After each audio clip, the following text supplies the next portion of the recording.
Okay, I think this is going to be not only an interesting one but also मतलब इसके बारे में लोगों को पता भी है और नहीं भी पता है, तो ये थोड़ा सा कॉन्ट्रोवर्शियल टेक हो सकता है। तो एंड आई थिंक यार ये तो पता ही होना चाहिए क्योंकि बहुत कॉमन सी बात है, इतने डिस्प्यूट्स होते हैं हमारे नेबर के साथ इसी इशू पे। तो जो स्टेट ने लॉन्गेस्ट होल्ड आउट किया था वो था कश्मीर। अब पहले हम कॉन्सेप्ट समझते हैं, ठीक है। तो क्या हुआ था कि जो हमारा आज का इंडिया है that comprises of British India plus 365 princely states. तो ब्रिटिशर्स के पास पूरा इंडिया नहीं था, उनके पास ऑलमोस्ट पूरा इंडिया था, मेजर स्पेस था उनके पास, पर उनके पास फिर भी पूरा इंडिया नहीं था क्योंकि उन्होंने काफी स्टेट्स के साथ सब्सिडियरी अलायंसेस किए हुए थे जहां पे वो खुद रूल नहीं करते थे, जहां पे पॉलिसी ऑफ इनडायरेक्ट रूल जैसा एक सिस्टम चलता था। एनीवे, तो जो ये प्रिंसली स्टेट्स थे, इन सारे प्रिंसली स्टेट्स के पास एक्चुअली में 365 प्रिंसली स्टेट्स नहीं थे, 373 प्रिंसली स्टेट्स थे, प्लस जो इंडिया की टेरिटरी, प्लस जो उधर की इंडस की रिवर के उधर की territory which is now Pakistan.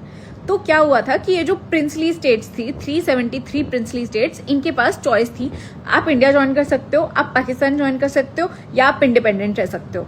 तो मोस्ट स्टेट्स ने ऐसा किया था कि जैसे जो जिस ज्योग्राफी के आसपास पड़ता है उन्होंने उसको ज्वाइन कर लिया, राइट। तो 3 स्टेट्स थे हमारे पास जिन्होंने नहीं माना था, ठीक है, Hyderabad, Junagadh and Jammu and Kashmir.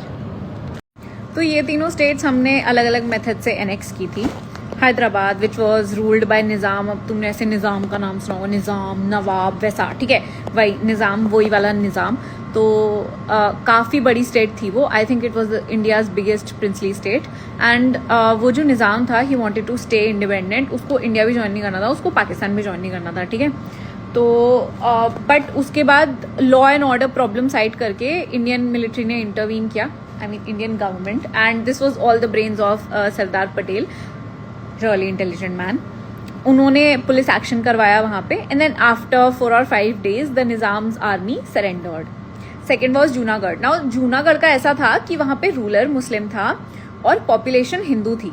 And if you know, हमारा पार्टीशन जो था, ये ब्रिटिशर्स की divisive policies end of course Muslim league की ऑल्सो डिवाइजिव पॉलिसीज एंड पार के चलते 2 स्टेट्स बने थे, इंडिया और पाकिस्तान। तो ऐसा, तो इस बंदे का ऐसा कि नहीं मैं तो मुस्लिम हूँ और रिलीजन के बेसिस पे अलग अलग 2 स्टेट्स बने। Although India was always suppose to be secular, India आज भी सेक्युलर, इंडिया के कॉन्स्टिट्यूशन में सेक्युलर है, India secular everywhere, okay.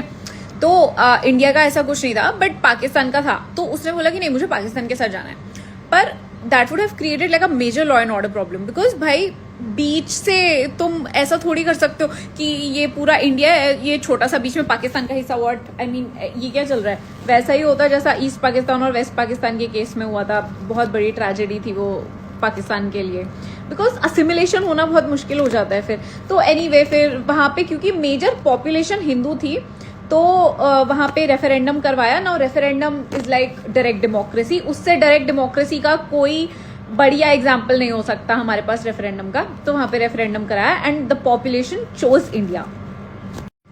Now Kashmir पे आते हैं। नाउ कश्मीर का ना बहुत कॉम्प्लिकेटेड सा केस है, क्योंकि एक तो Kashmir is at the border, okay.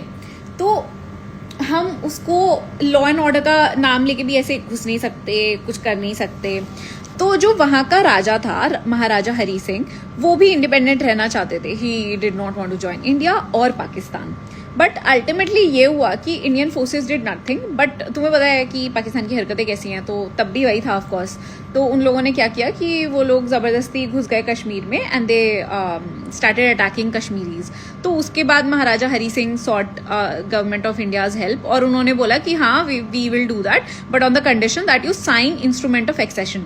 अब वो जो इंस्ट्रूमेंट ऑफ एक्सेशन था वो इंडियन गवर्नमेंट को, सेंट्रल गवर्नमेंट ऑफ इंडिया को 3 हिस्सों के बारे में पावर्स देता था, and that was what special status was also about, कि आपको अपने इंटरनल मैटर्स गवर्न करने की हमने तो I mean yes that was it. ये 3 स्टेट्स थी जिनके कारण हमें प्रॉब्लम हुई थी एक टाइम पे, बट देन बहुत अच्छे से हमने सारी प्रॉब्लम्स को सॉर्ट कर दिया था। And then yes, and you know a fun fact, after independence, just after our independence, because Europe का नेशनलिज्म इज क्वाइट डिफरेंट, तो वो अपना नेशनलिज्म यहाँ पे लगा रहे थे कि ओ इंडिया में तो बहुत डाइवर्सिटी है, इंडियंस के नॉट बी टुगेदर, इंडियंस में बहुत डिफरेंसेस हैं, ये लोग साथ भी नहीं रह पाएंगे एंड इंडिया 15-20 सालों के बाद ही बहुत छोटे छोटे टुकड़ों में बट जाएगा, ठीक है। And then the international media, international how do I say, I'd say majorly capitalist parts, ठीक है, क्योंकि इंडिया ने थोड़ा सा सोशलिज्म का रूट भी लिया था, तो India was closer to Russia rather than to US.